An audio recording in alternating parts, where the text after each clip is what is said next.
Estamos de volta com a Alerj Entrevista, falando hoje sobre o Programa de Aceleração do Crescimento, com o presidente da Comissão Especial aqui da Alerj, que acompanha as obras do PAC no estado do Rio. Deputado, o Comperj é um investimento de bilhões de reais na região de Itaboraí. Nós falamos essa questão da necessidade do plano diretor, o senhor já discutiu isso aqui na Alerj, já aprovou um projeto sobre isso.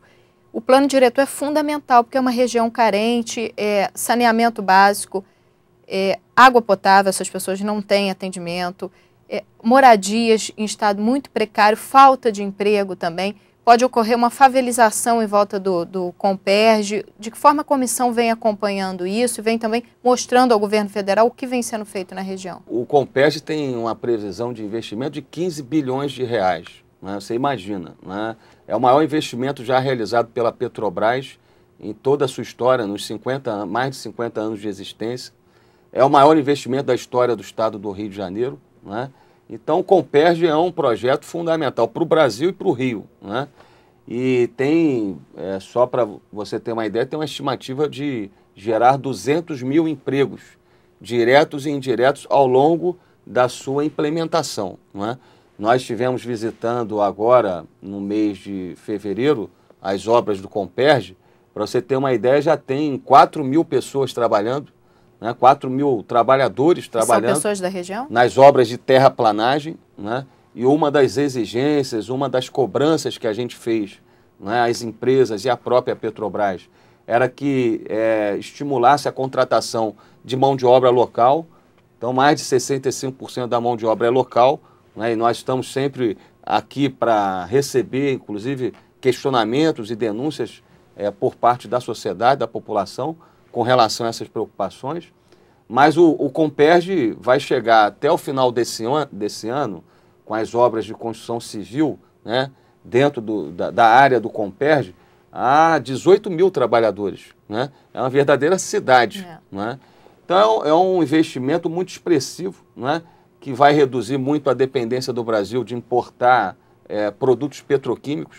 Hoje o Brasil importa, né, propeno, etileno. O Brasil tem uma dependência muito grande de importações, né, para a produção de plásticos, né, e o Comperj vai então dar conta, né, dessa demanda e de reduzir a dependência também do Brasil de importação desses produtos.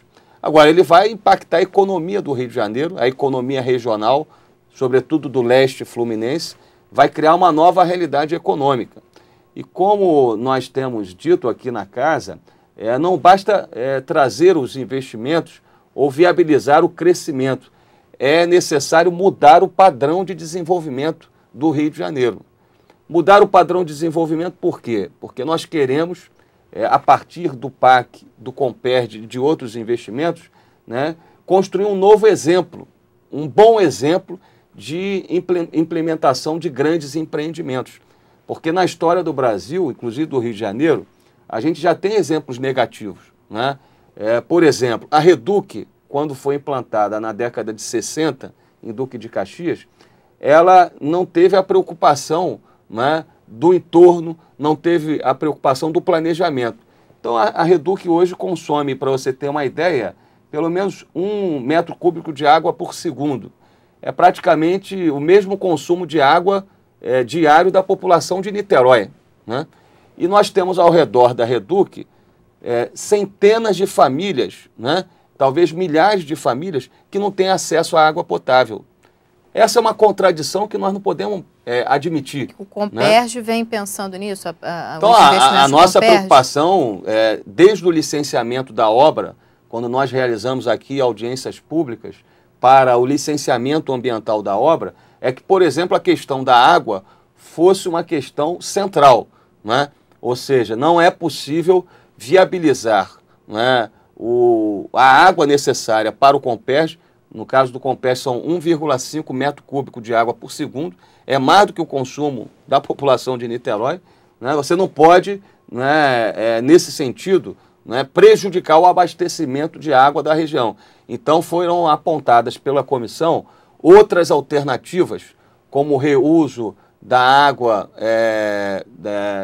do sistema de Iguandu, né? A construção de galerias que possam captar a água das chuvas, né? No sentido de evitar a utilização, né, dos mananciais que fornecem água, não apenas para a região leste, mas para a região dos lagos. E isso está previsto no projeto. Da mesma forma, né, nós estamos trabalhando para que os programas habitacionais sejam implementados, né? Uma linha de ação do PAC, né, uma proposta, um projeto do PAC muito importante, inclusive para o Rio de Janeiro, é o programa de urbanização de favelas, né? Eu diria que junto com o Arco Metropolitano, com o Complexo Petroquímico, com os programas da indústria naval, né, a urbanização das comunidades mais pobres do Rio de Janeiro é uma quarta linha de ação muito importante do PAC no Rio. E junto com esse programa também que o governo federal lançou de habitações populares, isso pode gerar também mais benefícios para o estado do Rio de Janeiro, já que principalmente na região lá de São Gonçalo, de Niterói, ainda existem áreas que podem ser construídas essas casas. Sem dúvida. Olha, essa linha de ação na área habitacional, de urbanização de favelas, é uma linha fundamental, porque ela, como disse, ela muda o padrão de desenvolvimento do estado do Rio, na medida que possibilita a inclusão social de milhões, né, de pessoas que estavam à margem do processo de desenvolvimento, vivendo confinadas em suas comunidades, às vezes reféns, né, da violência, do tráfico de drogas. E essas obras de urbanização são obras que garantem a presença do Estado. Então serão investidos 4 bilhões de reais, né, na urbanização de comunidades como o Complexo de Manguinhos, o Complexo do Alemão, né, a Rocinha, Pavãozinho, na Baixada Fluminense, em São Gonçalo, Niterói, obras, né, onde nós vamos ter a construção de equipamentos sociais, como creches, como hospitais, como escolas, alargamento de ruas, um trabalho, né, complexo, contenção, né, de encostas. E nós estamos acompanhando essas obras, inclusive apresentamos, né, uma proposta às empreiteiras responsáveis pelas obras e ao governo do estado, que crie mais um turno, né, nas obras do PAC no Rio de Janeiro. Sejam as obras do Comperj, sejam as obras de rodovias, sejam as obras de urbanização de favelas. Agora acelera a obra, gera mais emprego. Agora, deputado, infelizmente a gente está chegando ao fim do programa, eu queria que o senhor falasse rapidamente, para a gente não deixar de tocar nesse assunto, na questão dos estaleiros, porque o Rio de Janeiro teve uma queda muito grande de produção nos estaleiros, isso foi reativado há alguns anos, e agora com o PAC, o que o Rio de Janeiro ganha com isso? Olha, como eu tenho dito, né, o PAC tem 25 ações e projetos no Rio de Janeiro muito importantes. Eu citei aqui alguns, né, seria necessário um outro programa para falar do conjunto dos investimentos do PAC no Rio de Janeiro. Mas na indústria naval é muito importante, porque a indústria naval brasileira nasceu no Rio de Janeiro, em Niterói, né, em Angra dos Reis, e evidentemente tem uma capacidade de gerar emprego muito grande, né? Então, o PAC prevê a construção de 42 petroleiros. Depois de 20 anos, o Brasil voltou a construir petroleiros. E desses 42, nós estimamos que o Rio de Janeiro consiga ser contemplado através das suas indústrias com 20. Não é? Cada petroleiro desse gera 2.000 empregos diretos. Nós estamos falando aí em 40.000 empregos. Não é?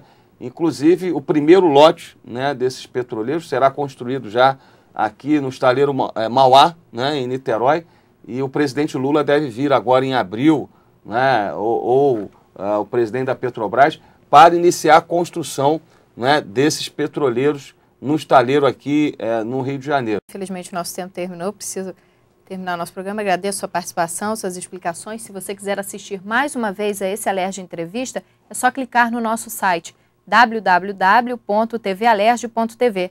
Até a próxima.